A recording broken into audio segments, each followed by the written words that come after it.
መጽሐፈ ዜና መዋዕል ቀዳማዊ ምዕራፍ 4 የይሁዳ ልጆች ፋሬስ፣ ኤስሮም፣ ከርሚሆር፣ ሦባል ናቸው።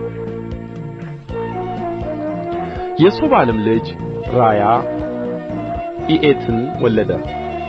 ኢኤትም አሑማይንና ላሃድን ወለደ። እነዚህ የጾርዓውያን ወገኖች ናቸው። እነዚህም የኤጣም አባት ልጆች ናቸው። ኢይዝራኤል፣ ይሽማ፣ ይድባሽ እኅታቸውም ሐጽሌልፎኒ። የጌዶርም አባት ፋኑኤል፣ የሑሻም አባት ኤጽር። እነዚህ የቤተ ልሔም አባት የኤፍራታ የበኵር የሆር ልጆች ናቸው። ለቴቁሔም አባት ለአሽሑር ሔላና፣ ነዕራ የተባሉ ሁለት ሴቶች ነበሩት። ነዕራም አሑዛምን፣ ኦፌርን፣ ቴምኒን፣ አሐሽታሪን ወለደችለት። እነዚህ የነዕራ ልጆች ናቸው። የሔላም ልጆች ዴሬት፣ ይጽሐር፣ ኤትናን ናቸው። ቆጽ አኑብን፣ ጾቤባን የሃሩምንም ልጅ የአሐርሔልን ወገኖች ወለዱ። ያቤጽም ከወንድሞቹ ይልቅ የተከበረ ነበር። እናቱም በጣር ወልጄዋለሁና ብላ ስሙን ያቤጽ ብላ ጠራችው። ያቤጽም እባክህ መባረክን ባርከኝ፣ አገሬንም አስፋው፣ እጅህም ከእኔ ጋር ትሁን፣ እንዳያሳዝነኝም ከክፋት ጠብቀኝ ብሎ የእስራኤልን አምላክ ጠራ። እግዚአብሔርም የለመነውን ሰጠው። የሹሃም ወንድም ክሉብ የኤሽቶንን አባት ምሒርን ወለደ። ኤሽቶንም ቤትራፋንን፣ ፋሴሐን የዒርናሐሽንም አባት ተሒናን ወለደ። እነዚህ የሬካ ሰዎች ናቸው። የቄኔዝም ልጆች ጎቶንያልና ሠራያ ነበሩ። የጎቶንያልም ልጅ ሐታት ነበረ። መዖኖታይ ዖፍራን ወለደ። ሠራያም የጌሃራሽምን አባት ኢዮአብን ወለደ። እነርሱም ጠራቢዎች ነበሩ። የዮፎኒም ልጅ የካሌብ ልጆች ዒሩ፣ ኤላ፣ ነዓም ነበሩ። የኤላም ልጅ ቄኔዝ ነበረ። የይሃሌልኤል ልጆች ዚፍ፣ ዚፋ፣ ቲርያ፣ አስሪኤል ነበሩ።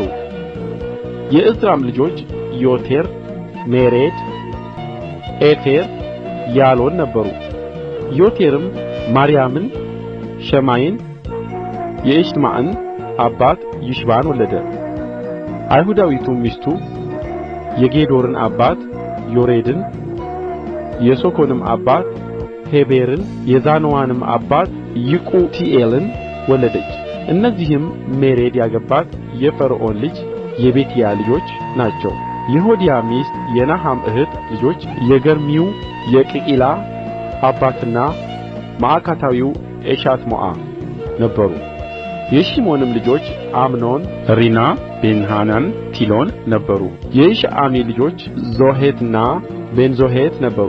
የይሁዳም ልጅ የሴሎም ልጆች የሌካ አባት ኤር፣ የማሬት አባት ለዓዳ፣ ከአሽቤዓ ቤት የሚሆኑ ጥሩ በፍታ የሚሠሩ ወገኖች ዮቂም፣ የኮዜባ ሰዎች ኢዮአስ፣ ሞዓብን የገዛ ሳራፍ፣ ያሹቢሌሔም ነበሩ።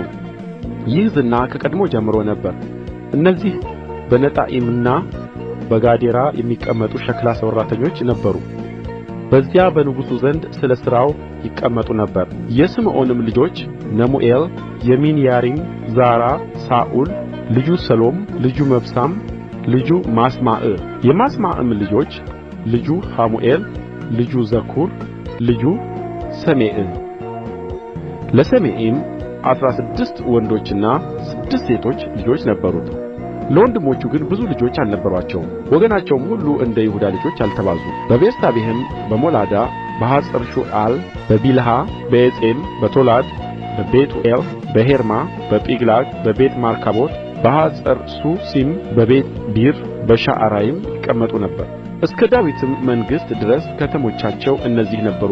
መንደሮቻቸውም ኤጣም ዓይን፣ ሬሞን፣ ቶኬን፣ አሻን፣ 5 ከተሞች እስከ በኣልም ድረስ በእነዚህ ከተሞች ዙሪያ የነበሩ መንደሮቻቸው ሁሉ ነበሩ። መቀመጫቸውና የትውልዳቸው መዝገቦች እነዚህ ናቸው።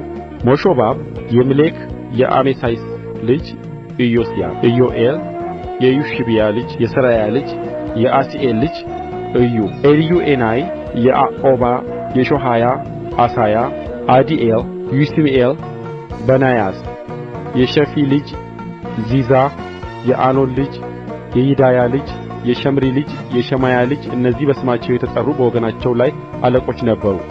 የአባቶቻቸውም ቤቶች በዝተው ነበር። ለመንጎቻቸው መሰምርያ ይሹ ዘንድ ወደ ጌዶር መግቢያ እስከ ሸለቆው ምሥራቅ ድረስ ሄዱ። የለመለመችም እጅግም ያማረች መሰምርያ አገኙ። ምድሪቱም ሰፊና ጸጥተኛ ሰላም ያላትም ነበረች።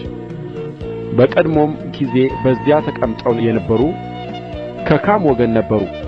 እነዚህም በስማቸው የተጻፉ በይሁዳ ንጉሥ በሕዝቅያስ ዘመን መጥተው ድንኳኖቻቸውንና በዚያ የተገኙትን ምዑናውያንን መቱ፣ እስከ ዛሬም ድረስ ፈጽመው አጠፉአቸው። በዚያም ለመንጎቻቸው መሰምርያ ነበረና በስፍራቸው ተቀመጡ። የስምዖንም ልጆች 500 ሰዎች ወደ ሴይር ተራራ ሄዱ። አለቆቻቸውም የይሽዒ ልጆች ፈልጥያ፣ ነዓርያ፣ ረፋያ፣ ዑዝኤል ነበሩ። ያመለጡትንም የአማሌቃውያንን ቅሬታ መቱ፣ በዚያም እስከ ዛሬ ድረስ ተቀምጠዋል።